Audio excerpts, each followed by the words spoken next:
అదృష్టవంతురాలే, అందుకే ఇలా పాస్ అయిందా అలా మంచి సంబంధం కుదిరింది.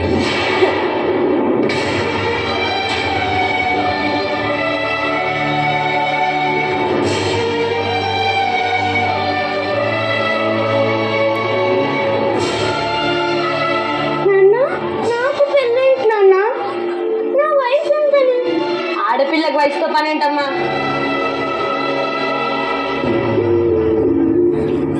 మనసుతో కూడా పని లేదా నాన్న? అంటే అంటే ఏంటి ఉద్దేశం? నీకు చెప్పేంతటి దాన్ని కాదు. నాకు ఇప్పుడే పెళ్ళొద్దు. 10వ తరగతి పాస్ అయ్యాను, ఇంకా చాలా చదవాలి. ఆకాశంలో వీరించకుండా కాస్త నేల మీద నిలబడి మన పరిస్థితిని అర్థం చేసుకుంటే మంచిది. ఈడు జోడు బాగుంటుంది, నాకు నచ్చాడు అంతే. నాన్న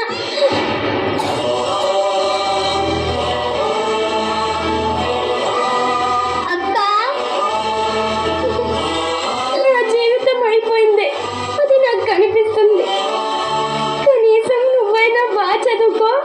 ఏడోకక్క, నాకు ఏడుపు వస్తుంది. ఏడు తప్ప నాకు ఇంకేం మిగిలింది? ఇలా ఏడ్చి పెడకొప్పులు పెట్టి నా పరువు రోడ్డు మీద పెట్టకండి. 3 మీద వేయించుకొని నా పరువు నిలబెట్టి ఏం చెప్తున్నా సంగతి తెలుసుగా?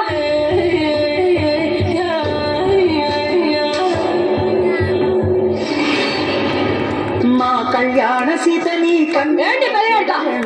పెళ్ళి మీకు కాదు, నా కూతురికి. తల్లిని దీవించి వెళ్ళరండి. ఈ మాటగా మాట చెప్పుకోవాలి కానీ పెళ్లి చూడు ఎంత బాగా చేస్తున్నారో. అవునే, ఈ పొందే పసిపిల్లని తీసుకొచ్చి పెళ్లి చేస్తున్నారు. ఎవ్వరికి అది పట్టదు. ఎంతసేపటికి పెళ్లి పోతున్నారు, పెళ్లి పళ్ళు తప్ప. సిగ్గు లేకపోతే సరే. అవునే, పెళ్లికి పిలిచారు, వచ్చాము తిన్నాం పోయాం అన్నట్టే ఉండాలి. పద పద.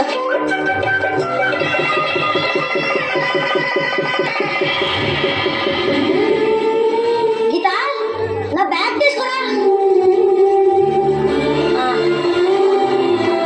పిల్లలేరే? శ్వేత, లత, నాన్న వెళ్తున్నారు.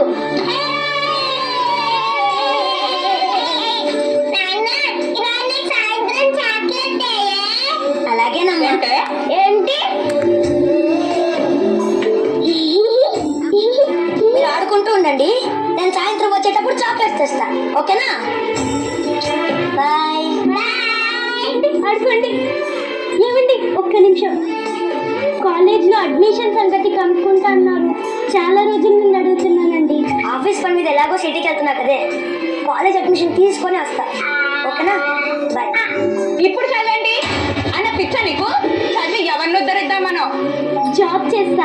ఆయనతో పాటు నేను జాబ్ చేస్తే పిల్లలకు మంచి భవిష్యత్తుని ఇవ్వగలం అత్తయ్య. పిల్లలు ఏం చేస్తావు? అన్న చదువు చదువు అని అంత తాపత్రయ పడేదాన్ని అసలు పెళ్ళెందుకు చేసుకున్నట్టు? మన ఉద్యోగం అంటూ ఆడది రోడ్డు ఎక్కితే కుటుంబం బరువు బజార్కి ఎక్కినట్టే. అర్థమవుతుందో లేదో కాస్త తెలుసుకుంటే మంచిదమ్మా. అత్తయ్య నోరు మూసుకో, అసలు రే. దీని గొడవ ఎప్పుడు ఉండేదే కదరా, వెళ్ళు. అమ్మా నీకేం తెలియదు, నూరుకో.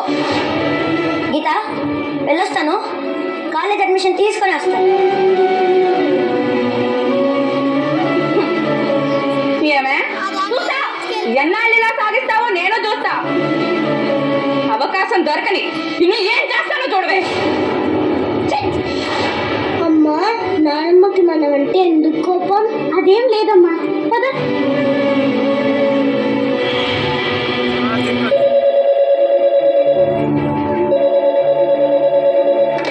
హలో హలో, నేను గాంధీ హాస్పిటల్ నుంచి మాట్లాడుతున్నాను.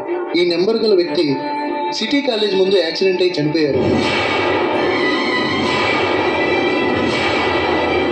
వచ్చి బాడీని కలెక్ట్ చేసుకోండి.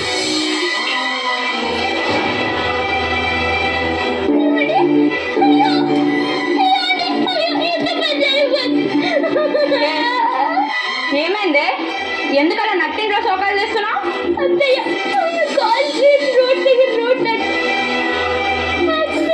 చనిపోయారంట అత్తయ్య.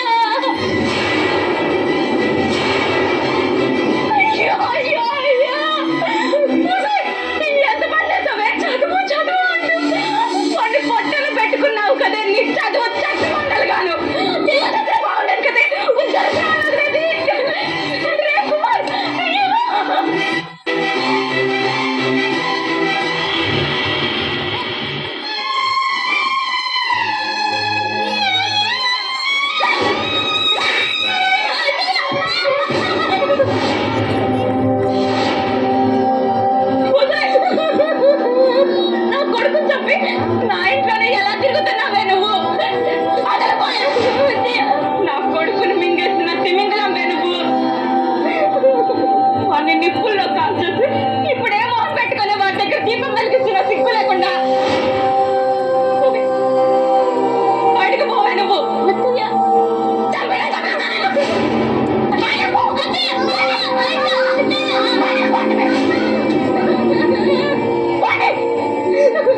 ఆని మదిలో కలిసి నా శూన్యమందాలు పుట్టిల్లు చేరి.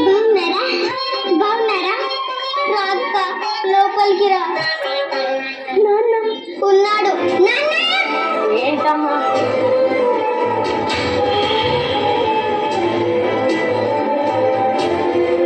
ఎలా ఉన్నావు నాన్న? ఏదో ఉన్నాలే అమ్మ.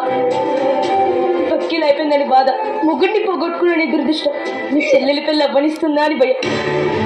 మధ్య తరగతి తండ్రి ఇలాగే ఆలోచిస్తాడు. ఇప్పుడు ఇవన్నీ ఎందుకు నాన్న? అక్కి పరిస్థితులుంటే మీకు తెలియాలి, మీరేం చిన్న పిల్లలు కాదు కదా, లేకపోతే రేపు నింద నా మీద వేస్తారు. నువ్వు చాలా తెలివిగా మాట్లాడతావు నాన్న. సూటిగా మాట్లాడుతున్నానని నువ్వు అనుకుంటావు, కానీ ఆ మాటలు ఎనుంటే వాళ్ళ గుండెల్ని బద్దం చేస్తున్నాయి నాన్న. భయపడాల్సింది నేను. భర్తను పోగొట్టుకొని అర్జెంటి నుండి గంటేయబడి ఇద్దరు పిల్లల్ని పెట్టుకొని ఎలా బ్రతకాలని భయపడాల్సింది నేను. బాధపడాల్సింది నేనే. ఆ రోజు చదువుకోవాలని ఆశ ఉంది, నీ మాట కోసం తల వంచినందుకు బాధపడాల్సింది నేను. నీ జీవితాన్ని నాశనం చేసింది నేనేనంట. నీ కర్మకి ఏమన్నంటే ఏమొస్తుంది? పెళ్లిడికి వచ్చిన కూతుర్ని ఇంట్లో పెట్టుకుంటే అప్పుడు ఏ రజనం నా మొహం మీద. ఏంటి నాన్న ఇదంతా? ఊరుకో. నీకేం తెలియదు. నోరు మూసుకోండి పక్కన. ఎలా ఇప్పుడు చెప్తున్నా, నీ చెల్లి పెళ్లి కూడా చేసి నా బాధ్యతను తీర్చుకున్నాను. ఎలాగో నా జీవితం పలైపోయింది, కనీసం దాన్నైనా చదువుకొని నాన్న, నీ దండం పెడతా నాన్న. నీతో చెప్పించుకునే స్థితిలో నేను దాని పెళ్లి నిర్ణయం చేశాను అంతే. నాన్న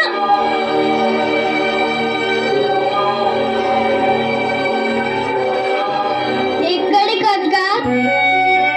పుట్టినిల్లు కన్న తండ్రి అక్కున చేర్చుకుంటాడనే ఆశతో వచ్చాను, కానీ నాకు అదృష్టం లేదు. నాన్నకు నేను నచ్చ చెబుతా, నువ్వు ఉండిపో అక్క.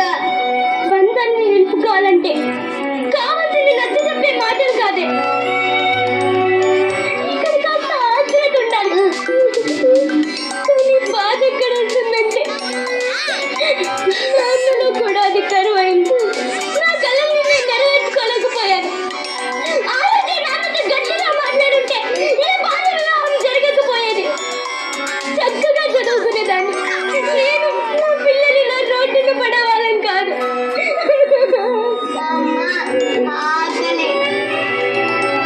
స్వాతి, కాస్త అన్నం చెప్పేటవే.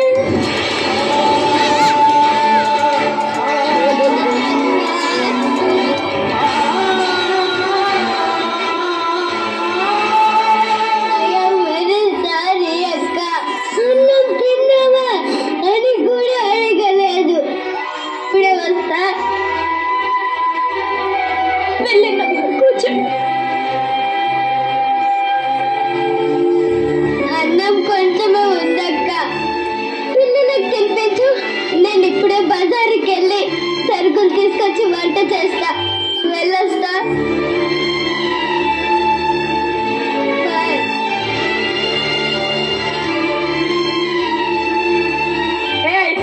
నా కొడుకుని మింగేసిన తిమింగలంగా నువ్వు. ఒకటి పోగొట్టుకుని దురదృష్టం, నీ చెల్లి పెళ్లి నవ్వనిస్తుందా అని భయం. చదువు చదువు అని బంగారం లాంటి మొగుడిని పొట్టను పెట్టుకుంది. పాపిస్తుంది. చిచి, ఇలాంటి వాళ్ళ ముఖం చూడడమే పాపం. ఎవరేమనుకున్నా నాకు బాధ లేదు. నా చెల్లి ఈ పెళ్లి నుండి ఎలాగైనా తప్పించాలి. ఎక్కడికి వెళ్ళాలో తెలియక చివరి ప్రయత్నంగా ఇక్కడికి వచ్చా.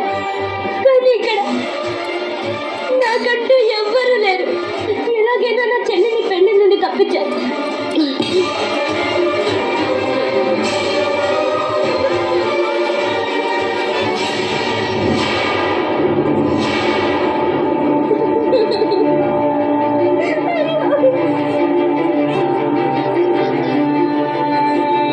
లత, రండి.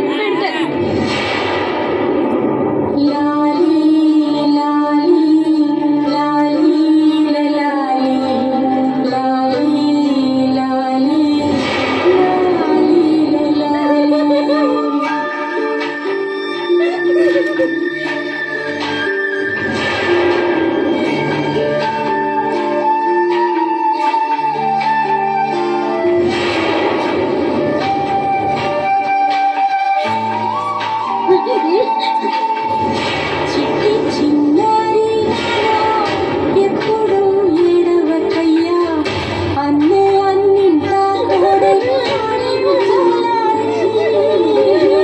కరిగి నీరైనా కన్నీటి వాని వచ్చి గొడుగై తానైనా అన్న కాడెను ఇలాలి కంటికి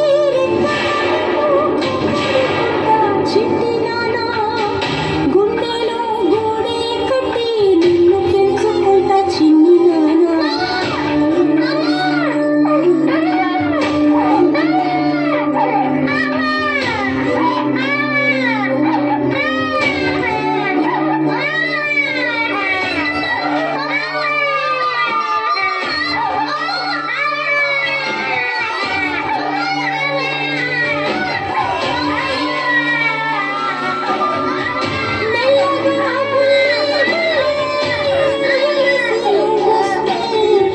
పాదాలే అందినని అన్న మనసే తల్లడిలే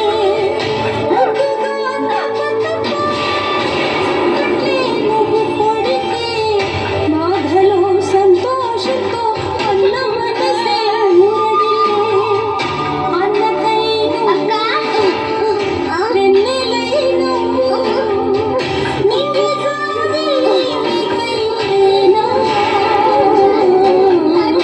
చిట్టి చిన్నారి ఎప్పుడు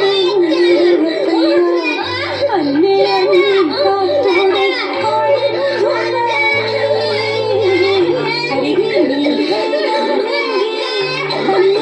కరిగి వచ్చి గొడుగై తానైనా అన్న కాడెను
అది మానసికంగా చచ్చిపోయింది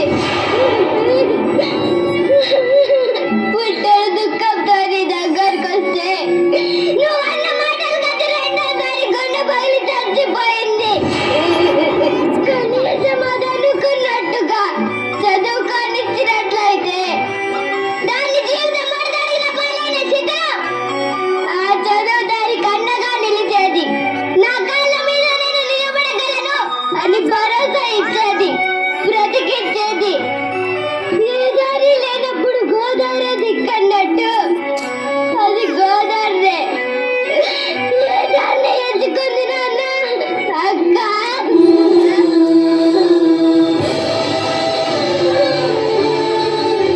బరువులు దించుకుంటున్నాను అనుకున్నాను కానీ ఇలా బాల్య వివాహాలు చేసి ఆ బరువుని బిడ్డలు భయపడేసి కాళ్ళు తిరిగి చేస్తే తెలుసుకోలేకపోయాను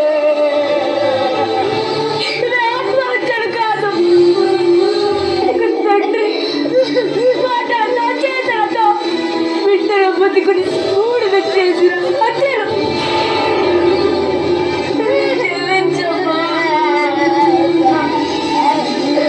ఆడపిల్లల్లో చదువుకోవాలనే ఆశల్ని చిరిమేసి వారి శరీరాల్ని శక్తి సామర్థ్యాన్ని నిర్వీర్యం చేసి చివరికి జీవితాల్ని కబలించి బలిపశువుగా మార్చే ఆచారం బాల్య వివాహం. ఈ 21వ శతాబ్దంలో కూడా బాల్య వివాహాలు జరుగుతూ ఉండడం విచారకరం. వీటిని ప్రతి ఒక్కరూ ఖండించాల్సిన అవసరం ఎంతో ఉంది. ఆలోచించండి.